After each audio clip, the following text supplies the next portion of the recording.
Hi అండి, Madhu speaks ఛానల్కి స్వాగతం. మనం ఇన్ని రోజులుగా పంచతంత్ర కథలను వింటూ ఉన్నాం. ఈ రోజుతో మనకి ఈ పంచతంత్ర కథలు పూర్తవబోతూ ఉన్నాయి. ఈరోజు మన చివరి కథ ఏంటో చూద్దామా? ముంగిస మరియు ఒక యజమాని కథ అన్నమాట. ఒక ఊళ్ళో రామశాస్త్రి అనే పండితుడు ఉంటూ ఉండేవాళ్ళు. అతనికి చాలా పెద్ద ఇల్లు ఉందన్నమాట. అతని ఇంటి పెరట్లోనే అన్ని రకాల చెట్లు ఉండేవి. అక్కడే పండిస్తూ ఉండేవాళ్ళు. అయితే అతని పెరట్లో ఉన్నటువంటి ఒక కుంకుడు చెట్టు కింద పెద్ద కలుగు చేసుకొని ఒక ముంగిస ఉంటూ ఉండేది. అదేం చేసేదంటే ఈ రామశాస్త్రి భార్య పడేసినటువంటి చెద్దన్నం తింటూ బతుకుతూ ఉండేది, ఇంకెక్కడికి వెళ్లకుండా.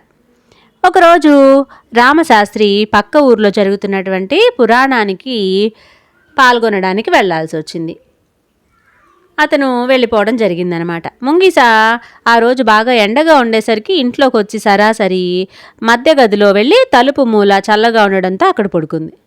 అదే గదిలో ఈ రామశాస్త్రి కొడుకు ఏడాది పిల్లాడన్నమాట ఉయ్యాల్లో నిద్రపోతూ ఉన్నాడు. ఈ రామశాస్త్రి భార్య ఏమో వంటగదిలో ఏదో పని పాట చేసుకుంటూ ఉంది. ఎక్కడి నుంచి వచ్చిందో కానీ ఇంతలో ఒక పాము ఇంటి పైకప్పులోంచి చూడటం మొదలుపెట్టింది. అక్కడి నుంచి మెల్లగా ఉయ్యాల తాడు పట్టుకొని నెమ్మదిగా దిగుతూ ఉయ్యాల్లో పడుకున్న పిల్లాడి వైపు పాక్కుంటూ వస్తుంది. అదే సమయంలో నిద్రపోతున్న ఈ ముంగిసుంది కదా, అది కళ్ళు తెరిచి చూసేసరికి పాము ఉయ్యాల మీద కనపడింది. ఇన్నాళ్ళ నుంచి తనకు అన్నం పెడుతున్నటువంటి అన్నపూర్ణ లాంటి రామశాస్త్రి భార్య రుణం ఎట్లయినా తీర్చుకోవాలి, ఇదే మంచి అవకాశం అనుకుంటూ ముంగిస ఎగిరి పామును పట్టుకొని కిందకి దూకిందనమాట. ఈ పాము ముంగిస మధ్య చాలాసేపు ఈ పోరాటం అనేది జరిగింది. ఎట్లయితేమి చివరికి ముంగిస పాముని చంపేసింది. అది తను చేసిన పనిని రామశాస్త్రి భార్యకు చూపించాలని వంటగదిలోకి వెళ్ళిందనమాట. వెళ్తే దాన్ని చూసినటువంటి ఈవిడేమనుకుంది, నోటి వెంట రక్తంతో ఉన్న ముంగిసను చూస్తూనే తన పిల్లాడికి ఏదో హాని తలపెట్టిందేమోనని భావించిన రామశాస్త్రి భార్య చేతిలో ఉన్న పచ్చడి బండ విసిరిందనమాట తన మీదికి. ఆ దెబ్బకి ముంగిస తలకి తగిలి గిలగిలా తన్నుకొని పాపం అక్కడే చనిపోయింది. ఆ తర్వాత గబగబా వచ్చి పిల్లాడిని చూసుకుంటే పిల్లాడు క్షేమంగా ఉన్నాడు. పక్కనే పాము చనిపోయి పడుందనమాట.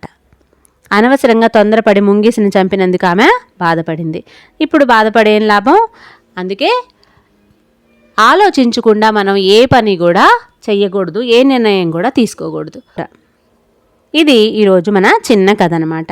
అయితే ఈ రోజుతో మన పంచతంత్ర కథలు ముగుస్తూ ఉన్నాయి. ఇప్పటి వరకు మనం పంచతంత్ర కథలను విన్నాం కదా. ఇవి అసలు విష్ణు శర్మ అనే పండితుడు రాకుమారులకు విద్యాబుద్ధులు నేర్పించడంతో మొదలవుతాయి. అంటే వీళ్ళకి చెప్పే కథలే మన పంచతంత్ర కథలు. ఇవి పూర్తయ్యేసరికి ఈ రాకుమారులు న్యాయ, ధర్మ, వేద, విజ్ఞాన శాస్త్రాల్లో ఎంతో జ్ఞానాన్ని సంపాదించుకున్నారన్నమాట.